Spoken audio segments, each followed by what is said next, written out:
ये एक काल्पनिक कहानी है और दिल को गहराइयों तक छू जाने वाली। एक बार स्वर्ग में विचरण करते हुए कृष्ण और राधा एक दूसरे के सामने आ गए।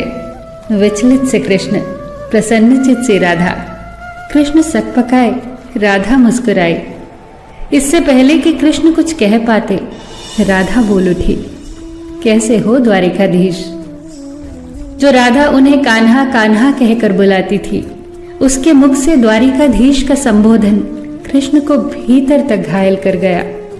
फिर भी किसी तरह अपने आप को संभाल लिया उन्होंने और बोले राधा से, मैं तुम्हारे लिए आज भी वही कान्हा हूं। तुम तो मुझे द्वारिकाधीश मत कहो। आओ बैठते हैं, कुछ मैं अपनी कहता हूं, कुछ तुम अपनी सुनाओ। सच कहूं राधा, जब जब भी तुम्हारी याद आती थी, इन आंखों से आंसुओं की बूंदें निकल आती थी। राधा बोली, मेरे साथ ऐसा कुछ नहीं हुआ।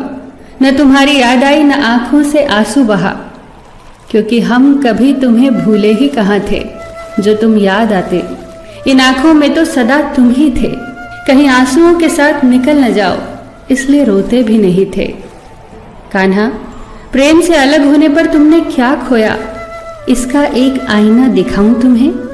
कुछ कड़वे सच प्रश्न सुन पाओ तो सुनाऊं। कभी सोचा है इस तरक्की में तुम कितने पिछड़ गए। यमुना के मीठे पानी से जिंदगी की शुरुआत की और समुद्र के खारे पानी तक पहुंच गए। एक उंगली पर चलने वाले सुदर्शन चक्र पर भरोसा कर लिया और 10 उंगलियों पर चलने वाली बांसुरी को भूल गए। कान्हा, जब तुम प्रेम से जुड़े थे तो जो उंगली गोवर्धन पर्वत उठाकर लोगों को विनाश से बचाती थी, प्रेम से अलग होने पर वही उंगली क्या क्या रंग दिखाने लगी। सुदर्शन चक्र उठाकर विनाश के काम आने लगी।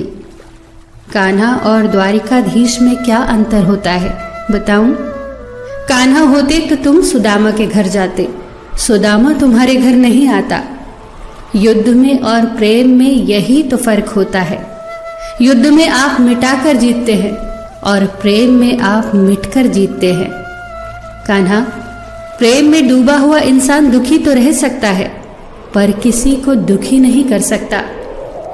आप तो कई कलाओं के स्वामी हो, स्वप्न दूरदृष्टा हो, गीता जैसे ग्रंथ के दाता हो, पर आपने ये क्या निर्णय लिया? आपने अपनी पूरी सेना कौरवों को सौंप दी और अपने आप को पांडवों के साथ कर लिया।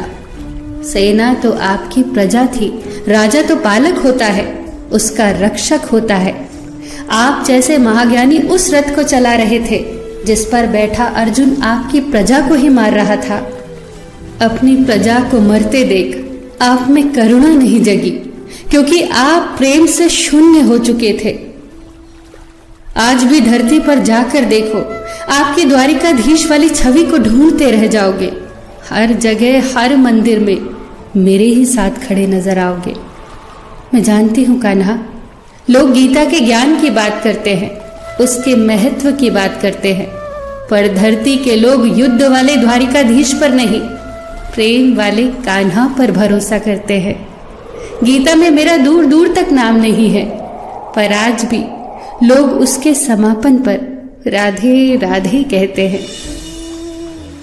ये कहानी काल्पनिक जरूर है, पर इसके भीतर छिपी सीख बहुत महत्वपूर्ण है। श्री कृष्ण के पास कभी किसी प्रश्न का उत्तर ना हो, ऐसा तो हो ही नहीं सकता, परंतु राधा द्वारा लगाए गए प्रश्न चिन्हों पर कान्हा मौन रहे। यही तो है प्रेम में समर्पण का भाव।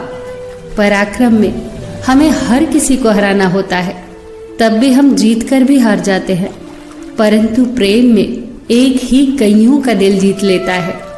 सही कहा है कि छोटी सी उंगली पर पूरा गोवर्धन पर्वत उठाने वाले भगवान श्री कृष्ण छोटी सी बांसुरी को दोनों हाथों से पकड़ते थे। फिर मिलेंगे दोस्तों अगली कहानी के साथ।